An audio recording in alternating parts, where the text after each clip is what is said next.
वेङ्कटपतेर्विष्णो परां प्रेयसी तद्वक्षस्थलनित्यवासरसिकां तत्क्षान्तिसंवर्धिनी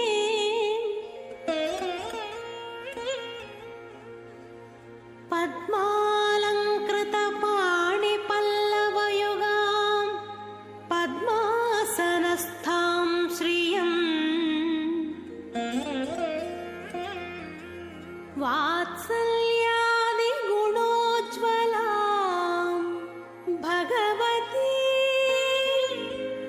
वन्दे जगन्मातरम्।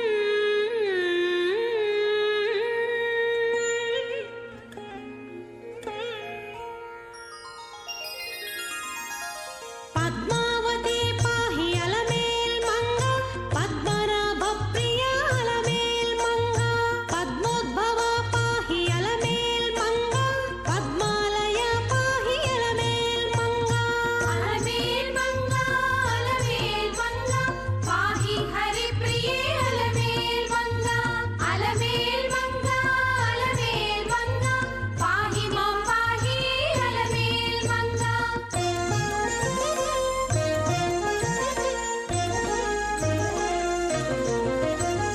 सुप्रसन्ना पाहि अलमेल्मङ्गा समुद्रतनया पाहि अलमेल्मङ्गा सुरपूजिता पाहि अलमेल्मङ्गा सरोज। ஓம் ஸ்ரீ பத்மாவதி தேவியை நமக. சந்திராப்பாம் லக்ஷ்மீம் ஈசானாம் சூர்யாப்பாம் ஸ்ரீயம் ஈஸ்வரீம் சந்திர சூர்யாக்னி வர்ணாப்பாம் ஸ்ரீ மகாலட்சுமியும் உபாஸ்மகே. ஸ்ரீ மகாலட்சுமி தாயாரை துதிக்கும் ஸ்லோகம் இது. பக்தர்களே, இன்று திங்கட்கிழமை, சந்திரனின் பெயராலேயே விளங்கும் நன்னாள். அந்த சந்திரனின் சகோதரி என்று போற்றப்படுபவள் தாயார். சந்திராம் சந்திர சகோதரி. தன்மதி முகத்தினள் திருப்பார் கடலில் உன்னுடன் உதித்த எம் அன்னை கொலுவிருக்க வெண்மதியே விரைந்து வா என்று வெண்ணிலாவை அழைத்தார் ஒரு பக்தர். பக்தர்களே, அந்த ஸ்ரீ மகாலட்சுமி தாயாரின் அம்சமான ஸ்ரீ அலர்மேல் மங்கை எனும் பத்மாவதி தாயாருக்கு அவளது மணாளரான சீனிவாச பெருமானோடு நடைபெறும் ஏகாயனத்ரயீம் யஸ்தாம் உபாசிக்ஷத் ஸ்ரீயை பிரபுः நமः ஸ்ரீவத்சவாசின்யை யா ஜகத்க்ஷேமஹேதவே. ஏகாயனமுபாதிக்ஷதேகதாய மகாத்மனே. शुक्लाम्बरधरं विष्णुं शशिवर्णं चतुर्भुजं प्रसन्नवदनं ध्यायेत् सर्वविघ्नोपशान्तये. यस्यद्विरतवक्त्राद्याः पारिषद्याः परशतं विघ्नं निघ्नन्ति सततं विश्वक्सेनं तमाश्रये. हरिः ओं तत्सत्. श्री गोविंद गोविंद गोविंद अस्य श्री भगवतः महापुरुषस्य विष्णोः आज्ञया प्रवर्तमानस्य अद्य ब्रह्मणः द्वितीयपरार्धे श्री श्वेतवराहकल्पे वैवस्वतमन्वन्तरे अष्टाविंशतितमे कलियुगे प्रथमपादे जम्बूद्वीपे भारतवर्षे भरतखण्डे मेरोः दक्षिणे पार्श्वे अस्मिन् वर्तमाने व्यावहारिक प्रभवादि षष्ठिसंवत्सराणां मध्ये श्रीपराभवनाम संवत्सरे उत्तरायणे वसंत ऋतौ चैत्रमासे कृष्णपक्षे चतुर्थ्यां शुभतिथौ वासरः इंदुवासरयुक्तायाम् अनुराधानक्षत्रयुक्तायां श्रीविष्णुयोग श्रीविष्णुकरण शुभयोग शुभकरण एवं गुण सकल विशेषण विशिष्टायाम् अस्यां चतुर्थ्यां शुभतिथौ श्री भगवतः श्रीवासुदेवस्य दिव्याज्ञया श्रीवासुदेवप्रीत्यर्थम् अस्य देवदेवस्य भगवतो वासुदेवस्य श्रीभूमिनीला गोदा पद्मावती नायिका समेत श्री श्रीनिवासस्वामी सन्निधौ अस्याः देवदेव्याः भगवत्याः श्री पद्मावती महालक्ष्म्याः सन्निधौ वैवाहिक महोत्सव कर्मणि కళ్యాణోత్సవానికి సమర్పించుకున్న ఉభయదాతలు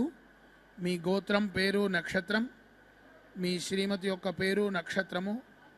మరియు మీ పిల్లల యొక్క పేరు నక్షత్ర రాశిని చేతులు జోడించి అమ్మవారిని ప్రార్థించవలసిందిగా.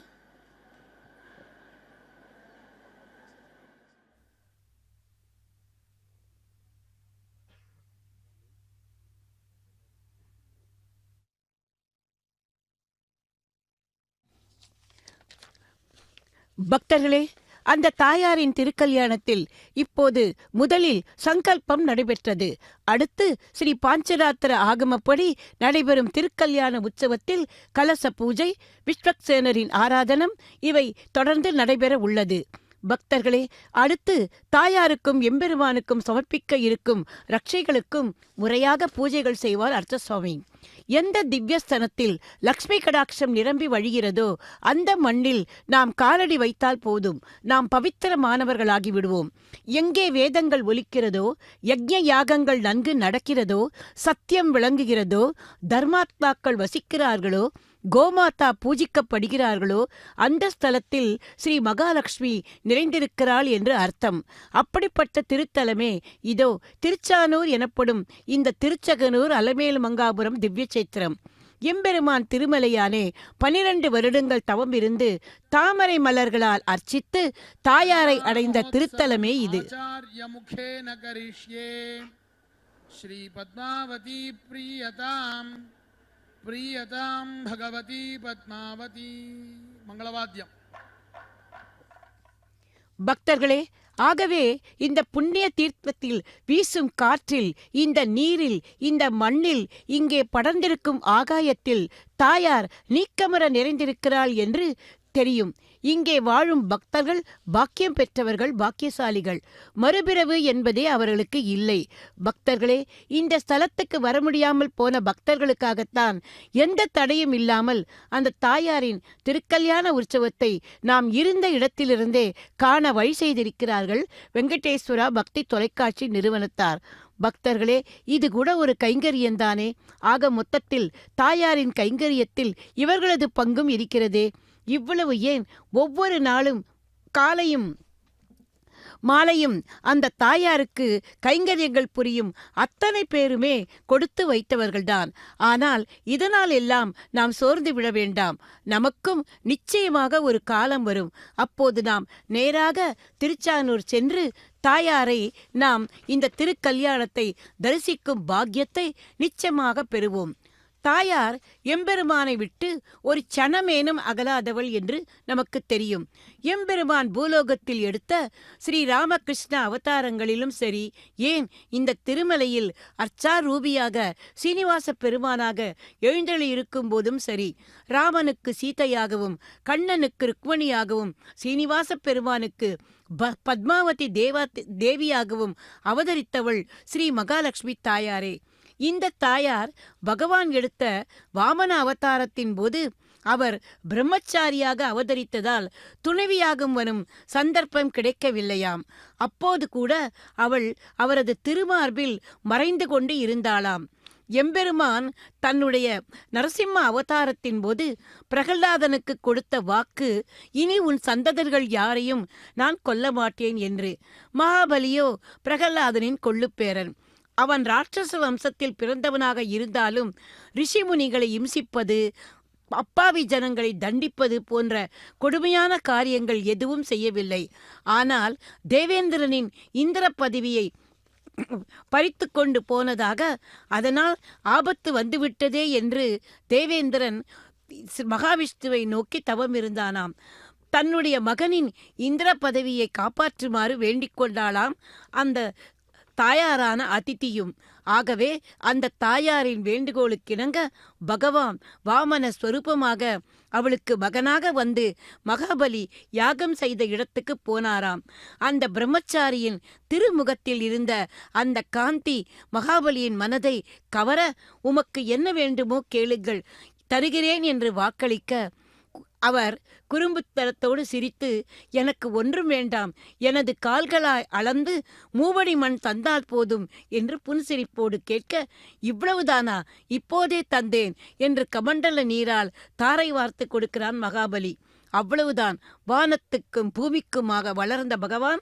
ஓரடியால் மண்ணையும் ஈரடியால் விண்ணையும் அளந்து மூன்றாவது அடி எங்கே வைப்பது என்று கேட்க, இந்த விஸ்வரூபத்தைக் கண்டு பிரமித்து போன அந்த மகாபலி தன்னுடைய சிரசையை காண்பிக்க, அந்த சிரசின் மீது தன் பாதம் வைத்து அழுத்த, அவனை பாதாளத்துக்கு அனுப்பி அங்கே மகாராஜாவாக்கினாராம் பகவான். பக்தர்களே, அளந்தடி ஒன்று வைத்தான், அத்தனை நிலமும் போச்சே, அடுத்த அடி நீட்டிட வானமும் விட்டு போச்சே, மாவலி வியர்ந்து பார்க்க 3 கேட்டேனே என்று மாவுடை மார்பன் கேட்க மயங்கி தலைவணங்கினான் மாவலி. பக்தர்களே, இதில் மாவுடை மார்பன் என்றால் ஸ்ரீதேவியை மார்பில் தாங்கியவன் என்றுதான் பொருள். அந்த தாயார் அவரது மார்பில் மறைந்து கொண்டு வந்தது ஏன் தெரியுமா? எங்கே தனது மணாளன் பிரகலாதனுக்கு கொடுத்த அந்த வாக்கை மறந்து விடுவாரோ என்கிற ஒரு பயத்தில் அவள் அவரது திருமார்பில் மறைந்து கொண்டு வந்தாளாம். எத்தனை முன்னெச்சரிக்கை பார்த்தீர்களா தாயாருக்கு! அவளுக்கு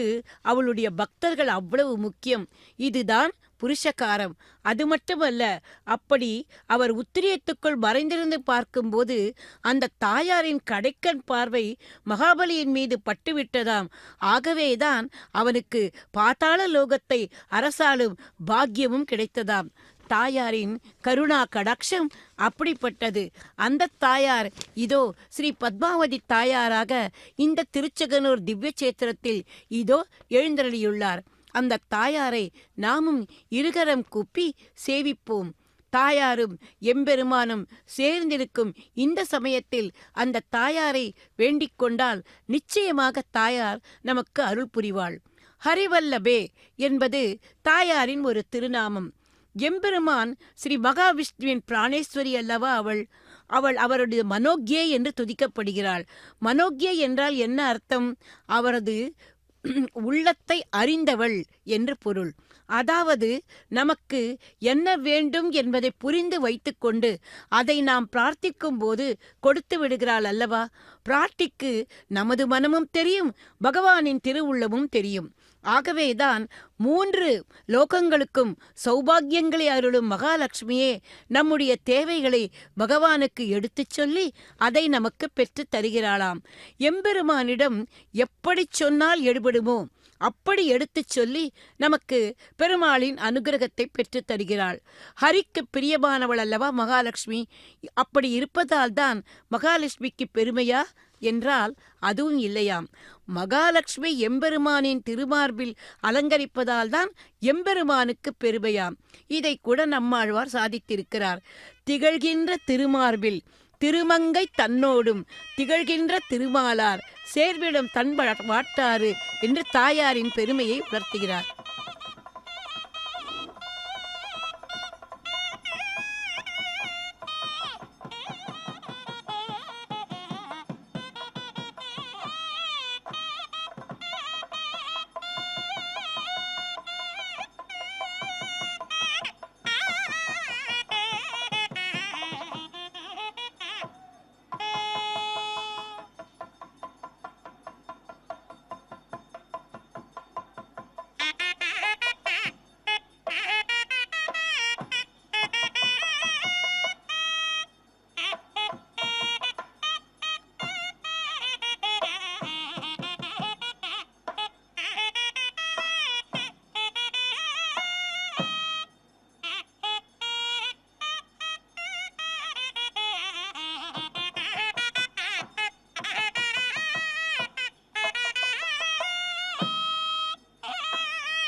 गर्भादग्निं मन्थति एषा वा अग्नेर्यज्ञिया तनूः तामेवास्मै जनयति अदितिः पुत्रकामा साध्येभ्यो देवेभ्यो ब्रह्मोदनमपचत् तस्या उच्छेषणमददुः तत्प्राश्न्यात् सारेतो धत्ता तस्यै धाता च अर्यमा च जायेताम् सा द्वितीयमपचत् तस्या उच्छेषणमददुः तत्प्राश्न्यात्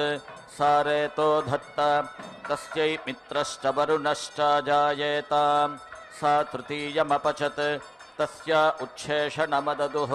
तत्प्राश्न्यात् सारेतो धत्ता तस्या अगंशश्च भगश्च जायेताम् सा चतुर्थमपचत् तस्या उच्छेषणमददुः तत्प्राश्न्यात् सारेतो धत्ता तस्या इन्द्रश्च विवस्वागिश्च जायेताम् ब्रह्मोदनं पचति रेत एव तद्दधाति प्राश्न्यन्ति ब्राह्मणा ओदनं यदाज्यमुच्छिष्यते तेन समिधोऽभ्यज्या दधाति उच्छेषणाद्वा अदितिरेतो धत्ता उच्छेषणादेव तद्रेतो धत्ते अस्ति वा एतत् यत्समिधः एतद्रेतः यदाज्येन समिधोऽभ्यज्या दधाति अस्त्येव तद्रेतसि दधाति तिस्र दधाति मिथुनत्वाय इयतीर्भवन्ति प्रजापतिना यज्ञमुखेन सम्मिताः इयतीर्भवन्ति यज्ञपरुषा सम्मिताः इयतीर्भवन्ति एतावद्वै पुरुषे वीर्यसम्मिताः आर्द्रा भवन्ति आर्द्रमिव हिरेतस्सिच्यते चित्रियस्याश्वत्थस्या दधाति चित्रमेव भवति घृतवतीभिरा दधाति एतद्वा अग्नेः प्रियं धाम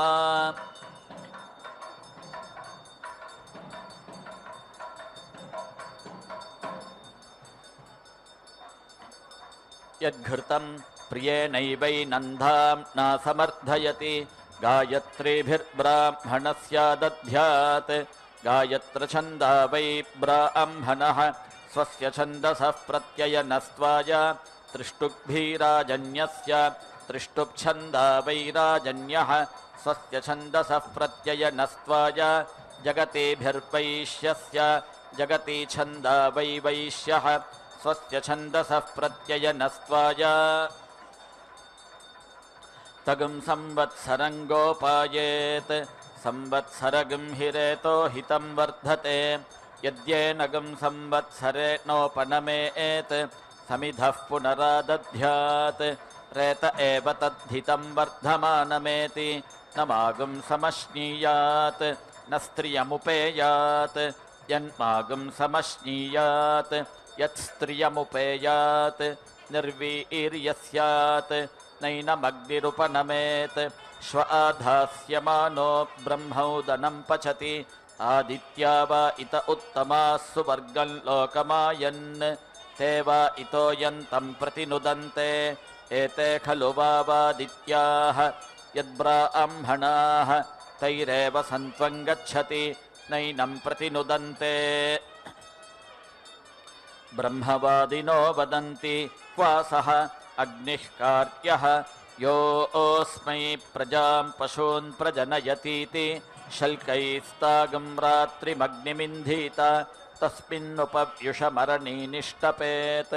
यथर्षभाय वाशितान्याविच्छायति तादृगेव तत् अपोदूष्य भस्माग्निं मन्थति सैव साग्नेः सन्ततिः तं मथित्वा प्राञ्चमुद्धरति संवत्सरमेव तद्रेतो हितं प्रजनयति अनाहितस्तस्याग्निरित्याहुः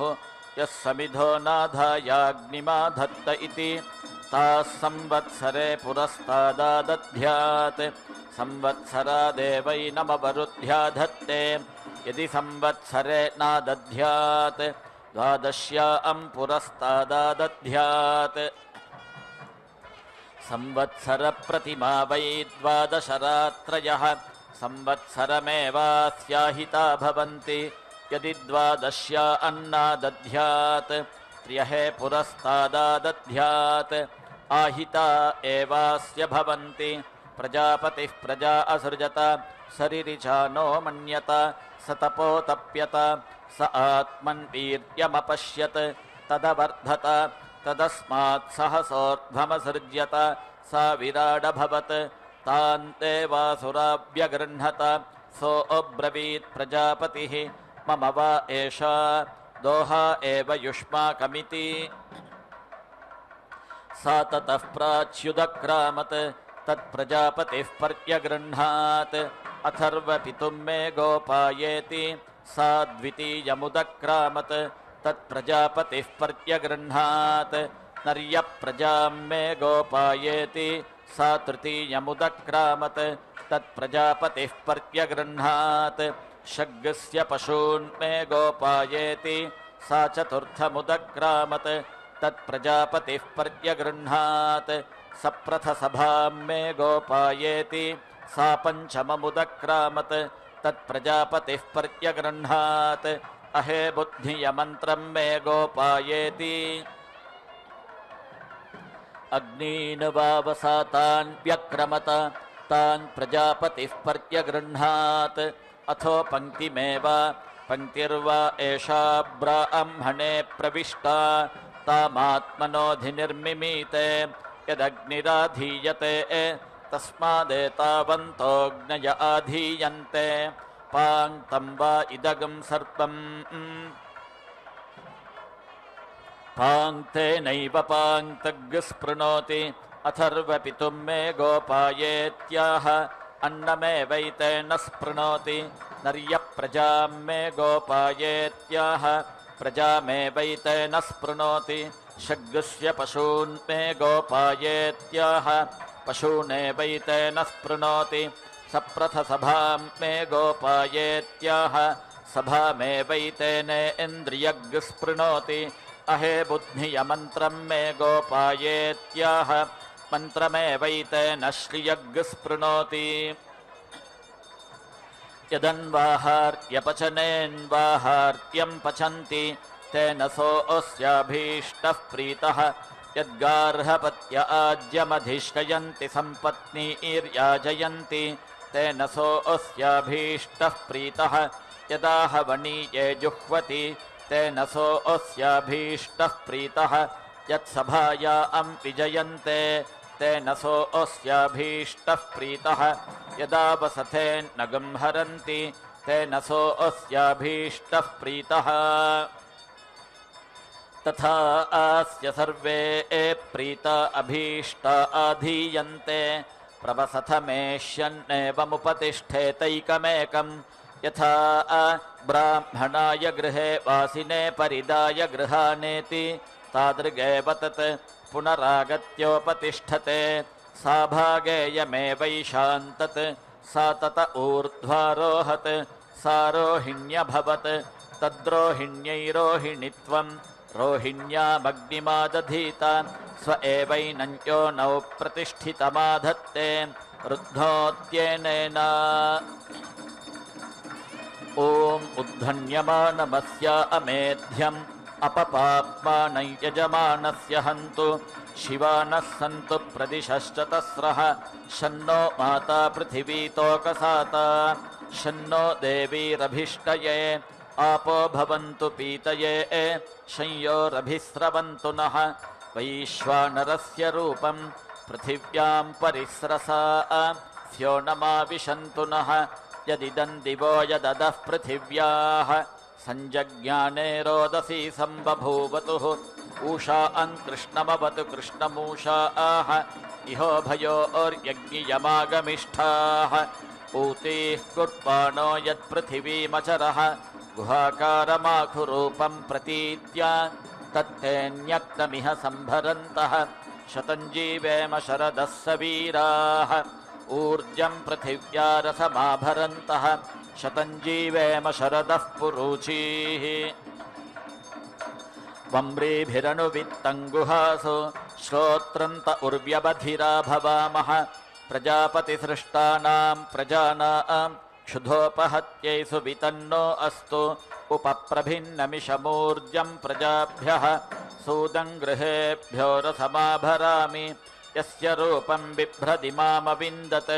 गुहा प्रविष्टागुं शरीरस्य मध्ये तस्येदं विहतमाभरन्तः अचम्बट्कारमस्यां विधेम यत्पर्यपश्यत् शरीरस्य मध्ये उर्वीमपश्यज्जगतः प्रतिष्ठां तत्पुष्करस्यायतनाद्धिजातं पर्णं पृथिव्याः प्रथनगं हरामि याभिरदृगं हज्जगतः प्रतिष्ठा उर्वीमिमां विश्वजनस्य भर्त्रीं तानः शिवाः शर्कराः सन्तु सर्वाः अग्नेरेतश्चन्द्रगं हिरण्यम् अद्भ्यः सम्भूतममृतं प्रजासु तत्सम्भरन्नुत्तरतो निधाय अतिप्रयच्छन्दुरितिन्तरेयम् अश्वो रूपं कृत्वा यदश्वत्थे तिष्ठः संवत्सरं देवेभ्यो निलाय तत्तेऽन्यक्तमिह सम्भरन्तः शतं जीवेम शरदः सवीराः ऊर्जः पृथिव्या अध्युत्थितोऽसि वनस्पते शतबलुषो विरोह त्वया वयमिषमूर्जं मदन्तः रायस्पोषेण समिषा मदेम गायत्र्या ह्रियमाणस्य यत्ते पर्णमपतत्तृतीयस्यै दिवोधि सोऽयं पर्णः सोमपर्णाद्धिजातः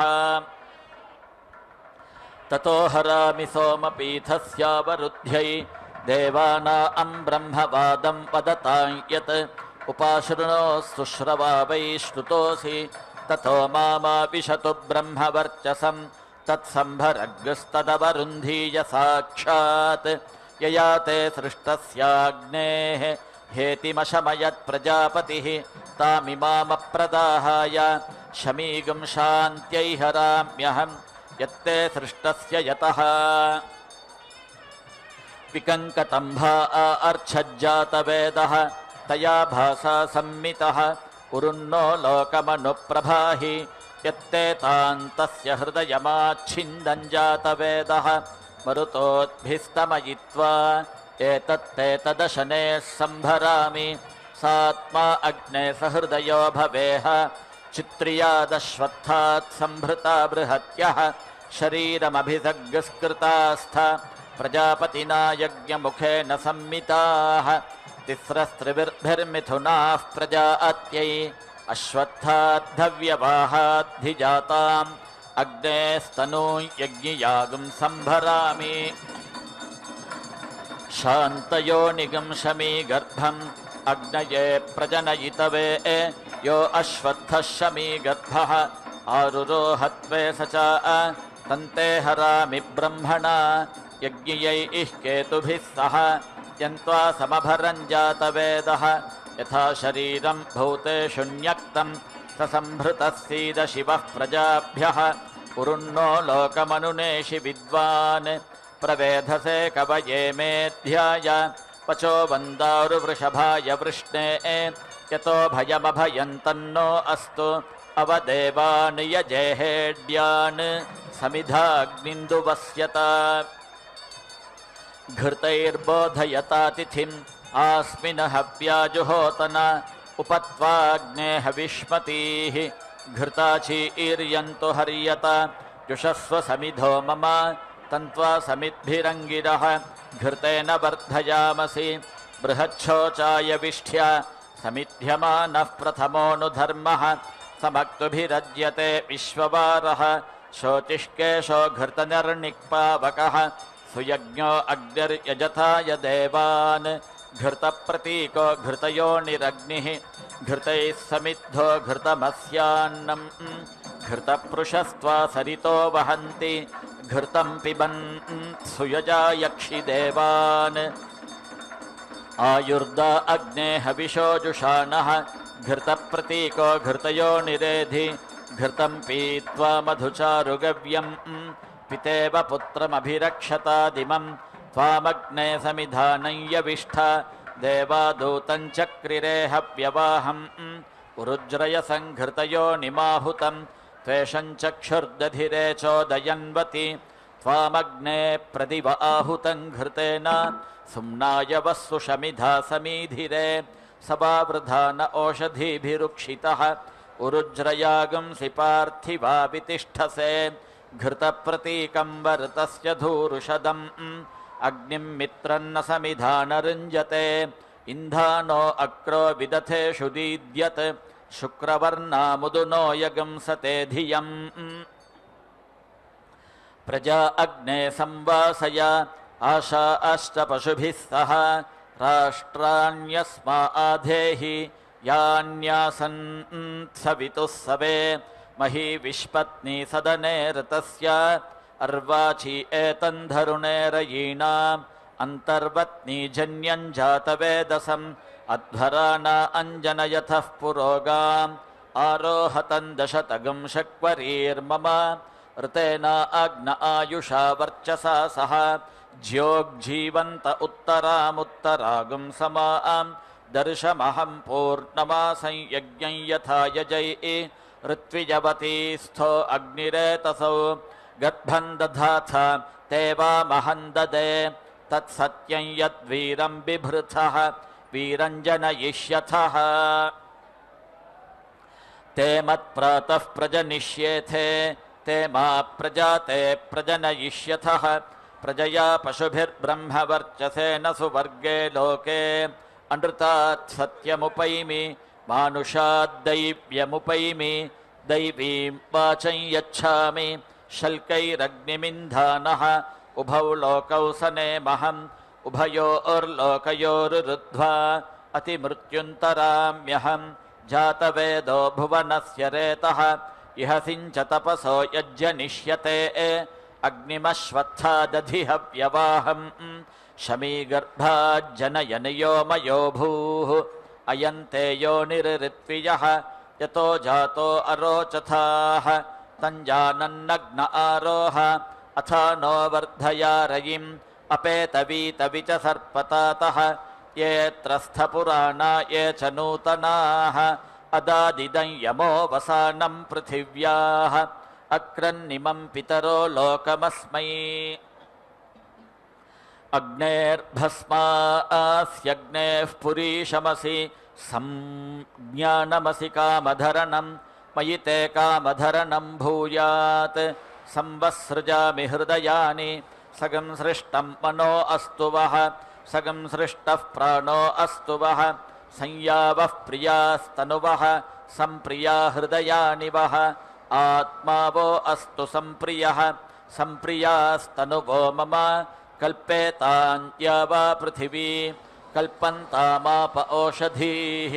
कल्पन्तामग्नयः पृथक् मम ज्यैष्ठ्याय सव्रताः ये एग्नयः समनसः अन्तराद्या वा पृथिवी वासन्तिका वृतु अभिकल्पमानाः इन्द्रमिव देवा अभिसंविशन्तु दिवस्त्वा वीर्येण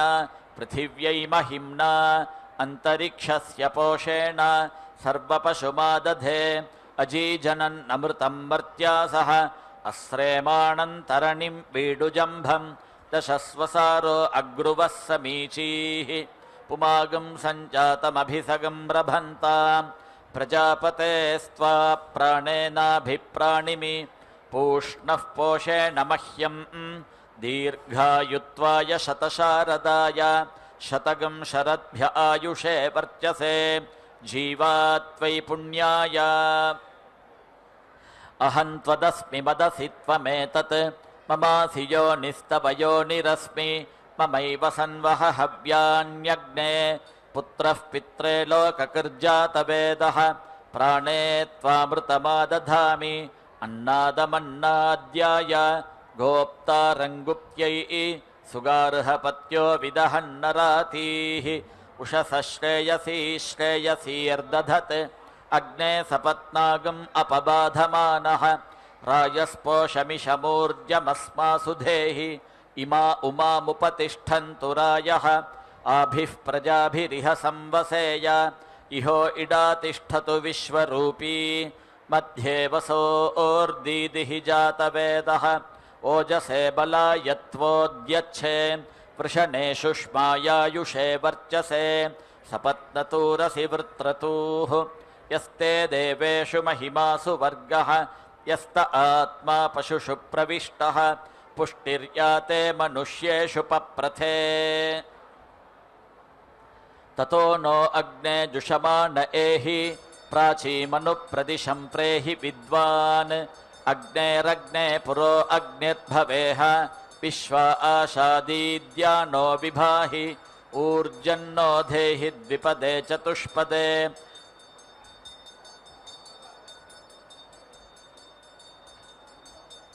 तया नो अग्ने जुषमान एहि दिवः पृथिव्याः पर्यन्तरिक्षात्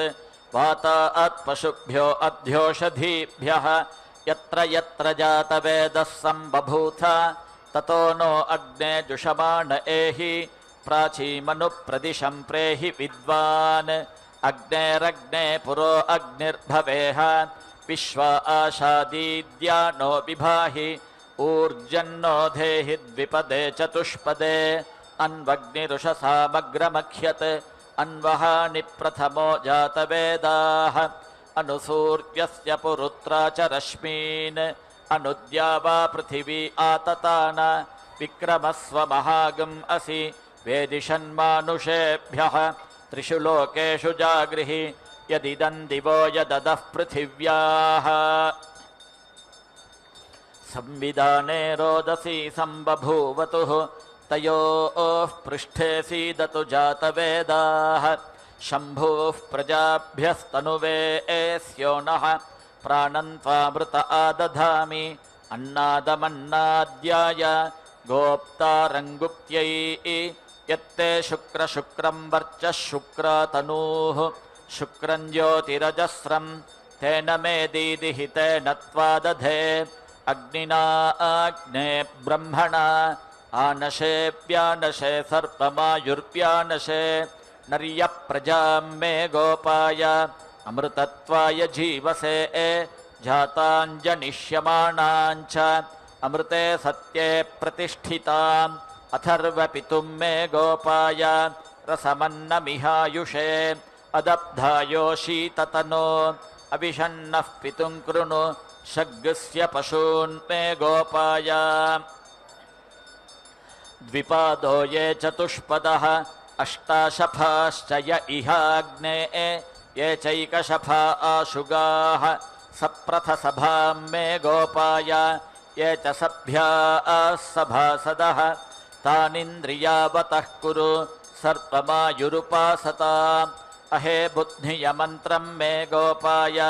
यमृषयस्त्रैविदा विदुः ऋचः सामानि यजोगुंषि सा हि श्रीरमृता सताम् चतुःशिखण्डायुवतिः सुपेशा आह घृतप्रतीका भुवनस्य मध्ये मर्मृज्यमाना महते सौभगाय मह्यं धुक्ष्वयजमानाय कामान् इहैव सन्तत्र सतो वो अग्नयः प्राणेन वाचा मनसा बिभर्मि तिरो मा सन्तमायुर्मा प्रहासीत् ज्योतिषा वो वैश्वानरेणोपतिष्ठे पञ्चधाग्नीन् व्यक्रामत् विराट् सृष्टा प्रजापतेः ऊर्ध्वारोहद्रोहिणी योनिरग्नेः प्रतिष्ठितिः न वैतान्यहानि भवन्ति न वै सुवर्गा लोकाः यदेतान्यः अन्युपयन्ति नवस्वेव तत्सु वर्गेषु लोकेषु सत्रिणः प्रतितिष्ठन्तो यन्ति अग्निष्टोमाः परः सामानः कार्या इत्याहुः अग्निष्टोमसंमितः सुवर्गो लोक इति द्वादशाग्निष्टोमस्य स्तोत्राणि द्वादशमासाः संवत्सरः तत्तन्नसूक्ष्यम् उक्थ्या एव सप्तदशाः परः सामानः कार्याः पशवो वा उक्थानि पशूनामवरुद्ध्यै विश्वजिदभिजितावग्निष्टोमौ उक्थ्या सप्तदशाः परः सामानः ते सर्गस्तुता विराजमभिसम्पद्यन्ते द्वे चर्चावतिरिच्येते एकयागौरतिरिक्तः एकयायुरूणः सुवर्गो वै लोको ज्योतिः ऊर्विराट् सुवर्गमेव तेन लोकमभिजयन्ति यत्परगं राथन्तरं तत्प्रथमेऽहङ्कार्यं बृहद्वितीये वैरूपं तृतीये वैराजं चतुर्थे शाक्वरं पञ्चमे रैवतगं षष्ठे तदुपृष्ठेभ्यो नयन्ति सन्तनय एते ग्रहा गृह्यन्ते अतिग्राह्याः परः सामसु इमानेवैतैर्लोकान् सन्तन्वन्ति मिथुना एते ग्रहा गृह्यन्ते अतिग्राह्याः परः सामसु मिथुनमेव तैर्यजमाना अवरुन्धते बृहत्पृष्ठं भवति बृहद्वैसु वर्गो लोकः बृहतैव सुवर्गं लोकं यन्ति त्रयस्त्रिगंशिनामसामा माध्यन्दिने पवमाने भवति त्रयस्त्रिगंशद्वै देवताः देवता एवावरुन्धते एवा इतः परा आञ्चगं संवत्सरमुपयन्ति न हैनन्ते स्वस्ति समश्नुवते अथ ये मुतोर्वाञ्चमुपयन्ति ते हैनग्गः स्वस्ति समश्नुवते एतद्वा अमुतोर्वाञ्चमुपयन्ति यदेवं यो ह खलु वाव प्रजापतिः स उवेवेन्द्रः तदुदेवेभ्यो नयन्ति सन्ततिर्वा एते ग्रहाः यत्परः सामानः विशुवान् दिवा कीर्त्यं यथा शालायै पक्षसी एवगं संवत्सरस्य पक्षसी यदेतेन गृह्येरन् विशूची संवत्सरस्य पक्षसी व्यवस्रगं सेयाताम् आर्तिमार्च्छेयुः यदेते गृह्यन्ते यथा शालायै पक्षसी मध्यमं पगंशमभिसमायच्छति एवगं संवत्सरस्य पक्षसी दिवा कीर्त्यमभिसन्तन्वन्ति नार्तिमार्च्छन्ति एकविगंशमहर्भवति शुक्राग्राग्रहा गृह्यन्ते प्रत्युत्तभ्यै स यत्त्वाय सौर्य एतदः पशुरालभ्यते सौर्योऽतिग्राह्यो गृह्यते अहरेव रूपेण समर्थयन्ति अथो अह्न एवैष बलिर्क्रियते सप्तैतदहरति ग्राह्या गृह्यन्ते सप्तवैशीर्षण्याः प्राणाः असावादित्यः शिरः प्रजानां शीर्षन्नेव प्रजानां प्राणान् दधाति तस्मात् सप्तशीर्षन् प्राणाः इन्द्रो वृत्रगं हत्वा असुरान् पराभाव्य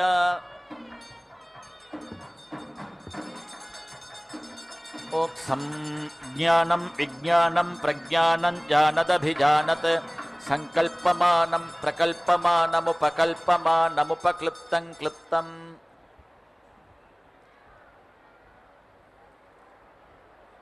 श्रेयो वसीय आयत्सम्भूतं भूतं चित्रः केतुः प्रभानाभान् सम्भान् ज्योतिष्मागस्तेजस्वानातपग्स्तपन्नभितपन् रोचनो रोचमानः शोभनः शोभमानः कल्याणः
गिराजिहिवा एष उभयतः प्रतिष्ठितः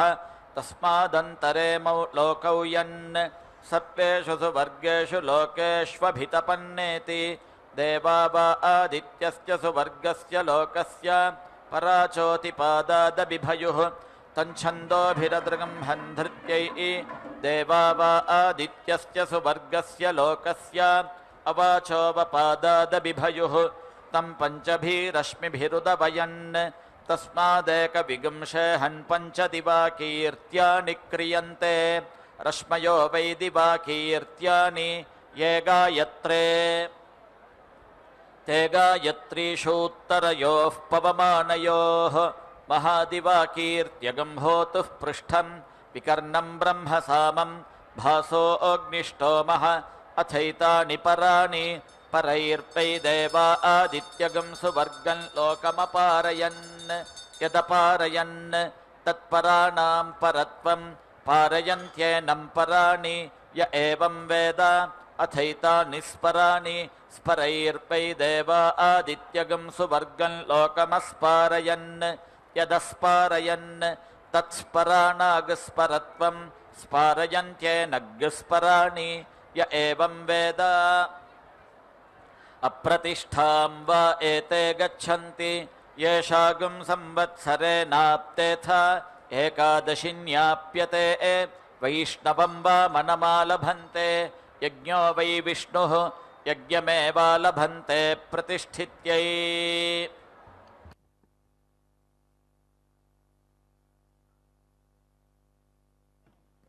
इदं विष्णुर्विचक्रमे त्रेधा निदधे पदं समूढमस्य पागुं सुरे स्वाहा सप्तते अग्ने समिधः सप्तजिह्वाः सप्तर्षयः सप्तधाम प्रियाणि सप्तहोत्र सप्तधात्वा यजन्ति सप्तयोनीरापृणस्वा घृतेन स्वाहा पूर्णाहुतिमुत्तमाञ्जुहोति सर्पं वै पूर्णाहुतिः सर्पमेवाप्नोति अथो इयं वै पूर्णाहुतिः अस्यामेव प्रतिष्ठति ॐ नारायणाय विद्महे वासुदेवाय धीमहि तन्नो विष्णुः प्रचोदयात् स्वाहा ॐ महादेव्यै च विद्महे विष्णुपत्न्यै च धीमहि तन्नो लक्ष्मीः प्रचोदयात् स्वाहा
विना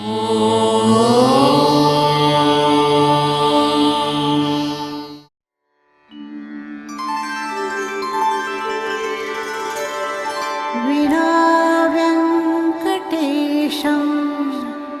ननाथो ननाथः सदा व्यङ्कटेशं स्मरामि स्मरामि हरे व्यङ्कटेश प्रसीद प्रसीद प्रियं वेङ्कटेश प्रयच्छ प्रयच्छ